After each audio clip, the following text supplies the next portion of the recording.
Yo, what up guys, Bricksively here, coming to you with a brand new video on the channel, and this time this is Doom Tower Hard Bommal 90 floor 90, the dreaded bombs that keep exploding on everybody and it's difficult to get through this stage. Now on normal you can beat it by Crimson Helm or some solo cheese, but on floor 90 those solo cheese methods are kind of hard to come by or build. So I was able to put together this team that I think can beat it right now. I'm trying it for the 100th time this week, and finally I think it has worked. So I just said, let me pause right here, hit the record button and show you how I did it. Finally, I'll show you their stats and everything that I put together to make this team work. This is supposed to be a fully auto team, but because of this is my first time of doing it as you're watching it right now, I'm doing it on manual so I don't make any mistakes, because I don't want to let this week pass without beating Bommal floor 90. If you've been watching my Doom Tower series, you understand that this is the last boss or the last rotation of the Doom Tower that I've not yet completed. I've completed the Eternal Dragon and the other one, but this Dark Fae rotation I've not been able to complete it because of this damn boss.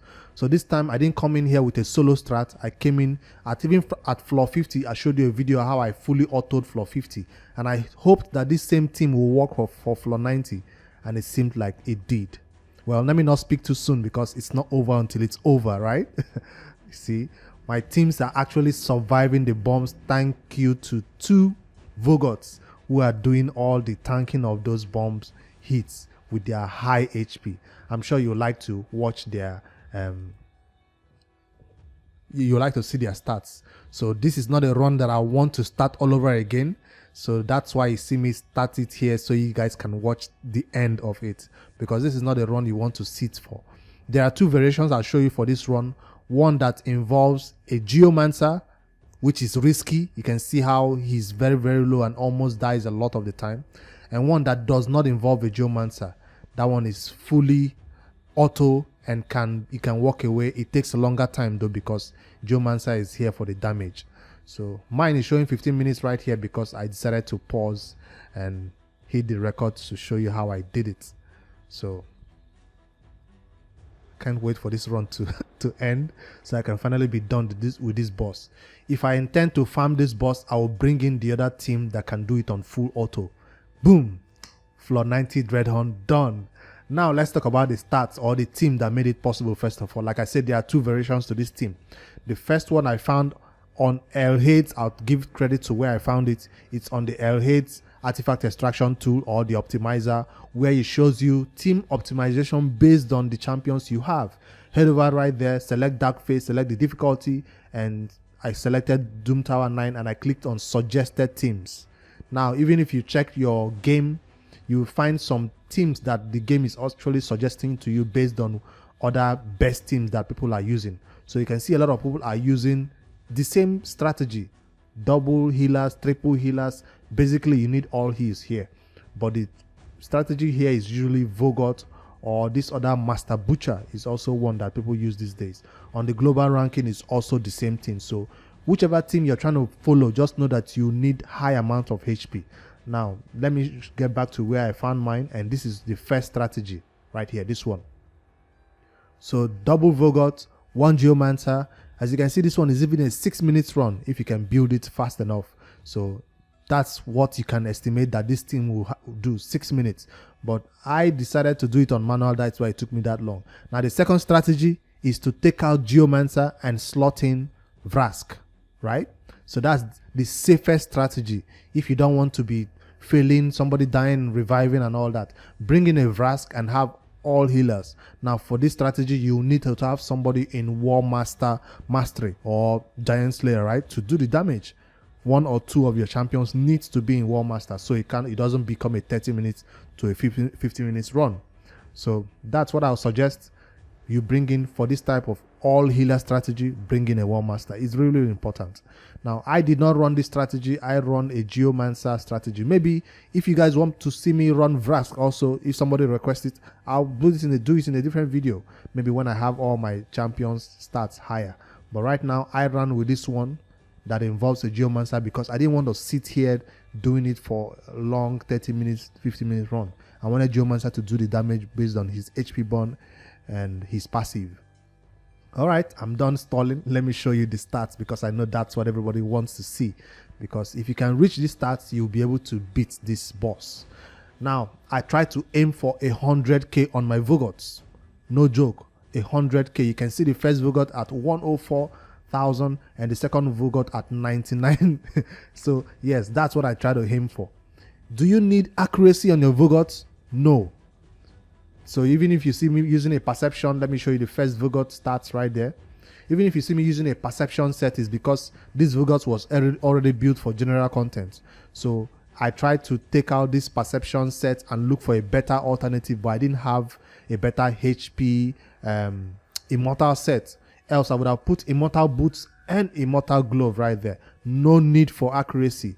People say allow Geomancer place that HP burn, right? And let one of the Vogoths increase the duration of the HP burn. Remember, this boss takes 1 turn and 2 turns sometimes. So the HP burn falls fast. It just falls off fast enough. But with a Vogoth with high enough accuracy, maybe you can increase the duration of those HP burns. But I decided to go for Geomancer that places it again and again and again. He dies, he gets revived. His skill gets reset when he gets revived. Yes, thank God, thank you to Godseeker and Niri, right? When Geomancer gets revived, his skill gets reset, so he gets the HP burn to place it again, right there and then. So I didn't have to worry about accuracy on my Vogoth, that's what I'm saying. But if you want a Vogoth that will be increasing the duration of that HP burn, maybe if you can squeeze in that HP and the accuracy, good for you. But I didn't think it was necessary. If I was trying to get to 100k HP, accuracy has to go, definitely not resist either. So this is a totally non-resistance team. No resist needed at all, just so you can reach this high amount of HP that is needed. HP in the banner, HP in the chest, in the amulet, HP in the ring, HP everywhere. The second Vogoth even has HP on the boots. Yes, if you can put, some people put HP on the boots and they become a very slow Vogoth. Now, I don't know the difference between a slow Vogoth and a fast one in terms of the ability to heal. I don't know if what's her name, Doompriest and Godseeker can keep those two Vogoths alive with the passive heals, right? So I don't know if HP is what I'll suggest, but I decided to go for speed. Most people suggest anything above 200 because the boss is about 250 speed, right? So a 200 Vogoth will work. I've seen some people doing even a 130 speed Vogoth because of he gets heals from other places. So try whatever works, but make sure the main stat you're trying to aim for is 100k HP. When you hit 100k, any other stats can come in, I guess. I've even seen 110k HP. All right, on the second Vogoth, I have triple immortal sets. Now, this is ideal, the way to build Vogoth. Triple immortal sets, 104k HP right there. Now, for defense, you will say, what about defense? If you can squeeze it in, fine, but I didn't prioritize defense at all. That's why you see my defense sitting at 2,800 right there. And this is the Vogoth that is slow because it doesn't have speed boots. You see how slow it is, 135. But hey, it works. None of my Vogoth died. It was Geomancer, the weakest link, that kept dying. But you have a healer or a reviver right there. If you have a Duchess, that's the best, one of the best revivers, I guess, to bring back your your guys and make them tanky and reduce the damage you take from her passive. All right. I didn't put damage in any of these Vogoths, so you will not see me going. You even see the masteries are not even complete. You ask what of masteries. Now, if you can farm the masteries, I've seen some people putting their Vogoths in bulwark masteries. You know, that mastery that gives him the ability to take more damage from other sources, right? To suck out the damage that other people are taking, and he takes it. Bulwark masteries. You can't put it on 2 Vogoths. You have to put it on 1 bulwark. All right. I'll suggest the defense 3 and the support 3 for Vogoths because of that healing and the ability to get more heals. You don't need anything in the offense 3 for Vogoths. So they are the MVPs. That's why I see me, spending a lot of time on these champions. If you build them well, it will work fine. Now, for the past 2-3 days, I've had my Vogoths built well, but then I ran into an issue where I did not have my Godseeker and Niri built well. I had her in this set that lets her take extra turns. Is it Frenzy? I forgot which one. It lets her take extra turns, I guess. I I forget its name. But anyways, I had her in one of those sets. It resets her cooldown, not extra taunt. It resets her, one of her cooldowns. And it wasn't working for this type of fights. I had to regear my Godseeker to this new build you're seeing right here. And I got the basic masteries on her just so she can get that little bit of HP and little bit of healing boosts. I didn't really complete it. But if you can complete the mastery, go all the way to not bulwark for her. I think on the defense 3, you don't need anything. You need a support 3 mastery for her to get that ability to take tons, right? That one that you usually select on Arbiter to make them take extra tons. That's the one I will go down for her, not the offense 3. But I've seen some people put theirs in offense 3 though, because you want her taking tons and doing that heal. I did not put my Godseeker in any accuracy. She does benefit from accuracy for general content, but for this Bommal boss, she doesn't really do anything with accuracy. That's why I didn't bother with it. So maybe if I need her for general content like the Hydra, I would need to boost up my, take out that HP banner you see right there and replace it with accuracy banner, and I'll have my enough accuracy to land stuff on the Hydra, which is to decrease the duration of the buffs on the Hydra. So that's where I intend to use her next. But for right now, this is how I built her. Regeneration set is awesome. Now you saw me use Immortal set on my Vogoths, because that's what I had. Immortals is so easy to come by if you've been farming the clan boss for a long time. But I've seen a lot of people use regen set on their Vogoth also. Now that Vogoth cannot be slow because he needs to take stuns to regen that HP, right? So yeah, regen set also works, but because this is obtainable from the Fire Knight, it's kind of scarce to get good regen sets. So that's why I have only one champion in regen set. If you can have all your champions in regen set, do it. So regen and immortal are the 2 go-to artifact sets for this type of battle. It adds HP, it adds healing. If you can always be at full HP, you will not have any problem with the bombs going off or the boss hitting you big. So I have HP on all the accessories, defense, some defense on the gauntlet, and then HP on the chest right there. Speed boots, because this is not a champion you want to be slow, because most of the revive she's being relied upon to revive when somebody goes down. Either Doompriest, who is weak, or my Vogoth, or my Geomancer will go down during the fight. So she's there to revive them. She has 2 revives on a passive and then an active skill. But I found out that if she's stunned, if your Godseeker is stunned, that passive revive does not work. I was like, damn. She gets a stun on herself, somebody goes down, her passive does not put that revive on death on them. But as long as you have your next champion that I'm going to talk about, which is, where is she? Doompriest, really fast. I'm talking about 280, 270 speed. Anybody who gets stunned will get that stun cleansed before they can take a turn. Now, if you have your Doompriest at 261, 250 like me, most of the time, your Geomancers who are stunned or your Godseeker will not have their stun cleansed.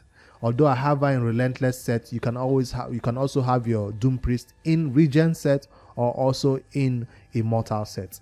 I was trying to push for high HP. I had to also regear this champion to meet these stats, because originally I had her at about 55k HP and high speed of 270 to 80. But right now, just because of this, that HP was not enough. I had to boost it up to 271, just so she doesn't get, 2 bombs on her and she dies. So that's why with 71k HP, 2 bombs will not be able to kill this champion. That's what I was hoping for. And it worked. Now I have to warn you now about this champion. Originally, I had her at about 55k crit rate. I did not know that crit rate is bad for this champion. What am I talking about? If you check out her skill right here on the A1, attacks one enemy. If the hit is critical, places 15% increased crit rate on a random ally. That's bad, because you don't want buffs on this battle, especially if you have a comp like this. Now there are comps out there which bring in buffs here, buffs that cannot even be removed. But on your team like this, whenever the boss removes a buff from one of your champions, he will replace that buff with a bomb. That's why at the beginning of the run, my Geomancer has like 2-3 bombs sometimes on him. So you have to be careful to make sure that you don't bring in crit on this champion. How did I make that possible? all the artifacts I had on her, I made sure none of them had crit rate. I'll show you right now on the, see, none of her artifacts right there has crit rate. So she's chilling at a cool 20% crit rate. That's what I had to make sure, that no substats had crit rate on the glove, on the boots, on the chest, nothing had crit rate. Because I didn't want 25, I didn't want 30% crit rate, because it increases your chances.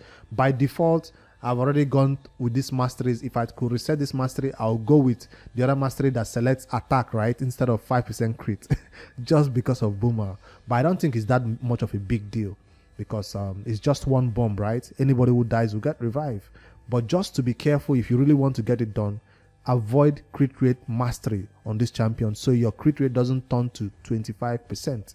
Now I have 5% by default coming in from my faction guardians, right? So I'm at 20% crit rate on her by default. 20, 15 from our main stat, 5 from faction guardian.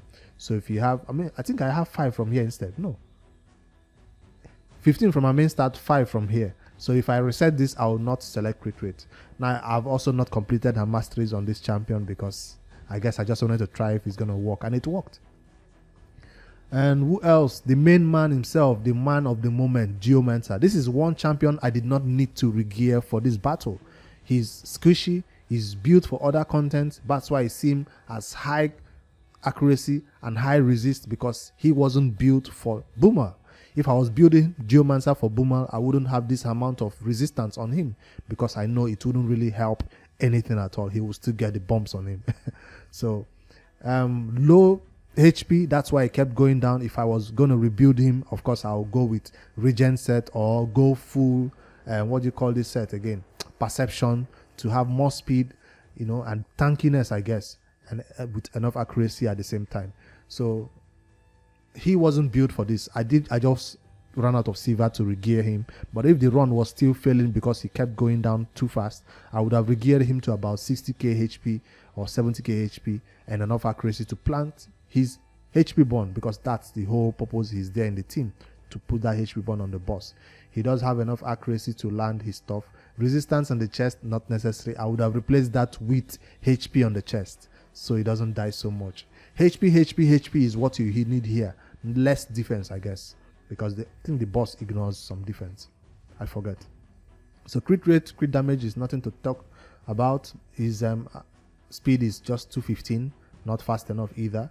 Like I said, he was built for general content, not built for Bommal. But I'm glad it worked out.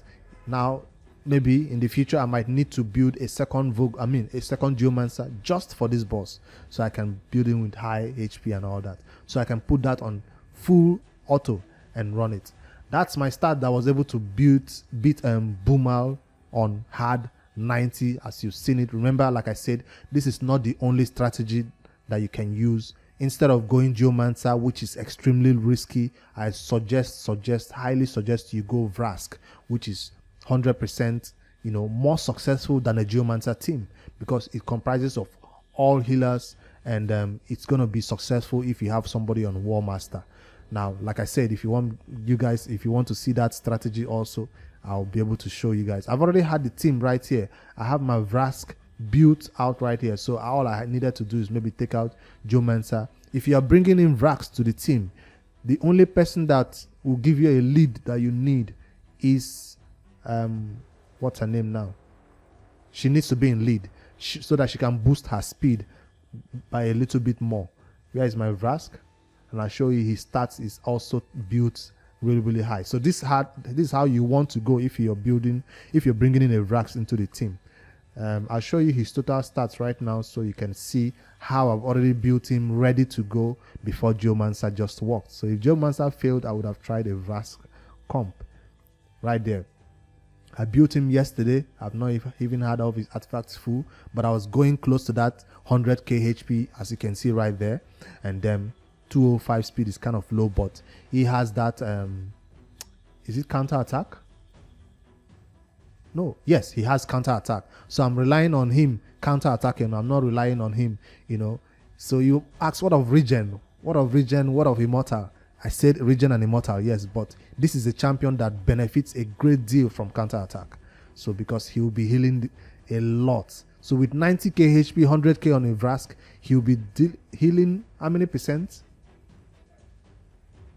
Where is it? Where is it? Heals all allies by 10% of this champion's max HP.